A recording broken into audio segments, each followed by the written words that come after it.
एक ऐसे वीर मराठा जिसने एक पागल हाथी को भी परास्त कर दिया, वह भी ऐसे समय में जब पूरा दरबार उसकी हार देखने के लिए आतुर था। एक ऐसा योद्धा जिसे खुद छत्रपति शिवाजी महाराज कहते थे, मुझ पर वार करने से पहले दुश्मन को येसाजी की तलवार का सामना करना होगा। एक ऐसा योद्धा जिसकी तलवार 65 किलो की थी और जिसे वह ऐसे घुमाता था जैसे खिलौना हो। आज हम बात कर रहे हैं उस महान मराठा योद्धा की जिसने शिवाजी महाराज के स्वराज्य के लिए अपनी जान की बाजी लगा दी। येसाजी कंक। येसाजी कंक केवल शिवाजी महाराज के सेनापति ही नहीं थे, बल्कि उनके सबसे विश्वसनीय और निष्ठावान योद्धाओं में से एक थे। उनकी वीरता के किस्से महाराष्ट्र की घाटियों और किलों में आज भी गूंजते हैं। येसाजी न केवल युद्ध भूमि के माहिर योद्धा थे, बल्कि रणनीति और कूटनीति में भी कुशल थे। शिवाजी महाराज अक्सर कहते थे, मुझ पर वार करने से पहले दुश्मन को येसाजी की तलवार का सामना करना होगा। येसाजी का शरीर दुबला पतला था, लेकिन उनकी ताकत ऐसी कि 65 किलो की तलवार को वे ऐसे घुमाते जैसे वह उनके हाथों का हिस्सा हो। मराठा सेना में उनकी उपस्थिति ही दुश्मनों के दिलों में भय भर देती थी। कहानी उस समय की है जब शिवाजी महाराज हैदराबाद के कुतुब शाह के दरबार में पहुंचे थे। कुतुब शाह ने शिवाजी महाराज की सेना का उपहास करते हुए कहा, शिवाजी, तुम्हारी सेना में हाथियों की कमी है। युद्ध में हाथी शक्ति और प्रभुत्व का प्रतीक होते हैं। बिना हाथियों के तुम्हारी सेना अधूरी है। शिवाजी महाराज मुस्कुराए और गर्व से बोले, मेरी सेना का हर एक सैनिक एक हाथी के समान है, बलशाली और अपराजेय। कुतुब शाह ने यह सुनकर उपहास किया और बोला, अगर ऐसा है तो क्यों न इस दावे की परीक्षा ली जाए। कुतुब शाह ने अपने दरबार में एक पागल हाथी लाने का आदेश दिया। यह हाथी लंबे समय से भूखा था और उग्र स्वभाव का था। दरबार में सन्नाटा छा गया। सबको लगा कि यह तो आत्महत्या है। येसाजी कंक को हाथी के सामने खड़ा कर दिया गया। हाथी ने गर्जना की और पूरी ताकत से दौड़ पड़ा। सबको लगा येसाजी अब मारे जाएंगे, लेकिन येसाजी की आंखों में कोई भय नहीं था। जैसे ही हाथी ने उन पर हमला किया, येसाजी ने बिजली की गति से एक और छलांग लगा दी। हाथी फिर घूमा और फिर से दौड़ा। येसाजी ने हर वार को चपलता और युद्ध कौशल से टाल दिया। कुछ ही देर में वह विशालकाय जानवर थकर शांत हो गया। दरबार में सन्नाटा छा गया। कुतुब शाह की आंखों में अविश्वास था। शिवाजी महाराज मुस्कुराए और बोले, अब समझे, मेरी सेना के हर सैनिक में हाथी जितनी ताकत है। येसाजी कंक की सबसे प्रसिद्ध पहचान उनकी 65 किलो की तलवार थी। सामान्य योद्धा तो उस तलवार को उठा भी नहीं सकते थे, लेकिन येसाजी उसे ऐसे चलाते थे जैसे हवा में पंख। कहा जाता है कि उन्होंने एक युद्ध में अपनी इसी तलवार से एक ही वार में दुश्मन के हाथी और उसके महावत को काट गिराया था। उनकी तलवार को देखकर दुश्मनों के रोंगटे खड़े हो जाते थे। मराठाओं की सेना के लिए येसाजी कंक केवल एक सेनापति नहीं, बल्कि साहस और शक्ति की जीती जागती मिसाल था। लेकिन क्या येसाजी की कहानी यहीं खत्म हो जाती है? नहीं, असली रोमांच तो अभी बाकी है। येसाजी की शक्ति और प्रभाव से कुतुब शाह के दरबार में कुछ लोग ईर्ष्या करने लगे थे। उन्होंने एक गहरी साजिश रची।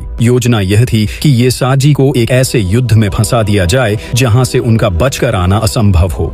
कुतुब शाह ने एक समझौते का प्रस्ताव रखा। अगर तुम्हारे सेनापति येसाजी कंक हमारी सीमाओं के पास बसे डकैतों के गढ़ को नष्ट कर दें, तो हम तुम्हारी सेना को हाथी देने के लिए तैयार हैं।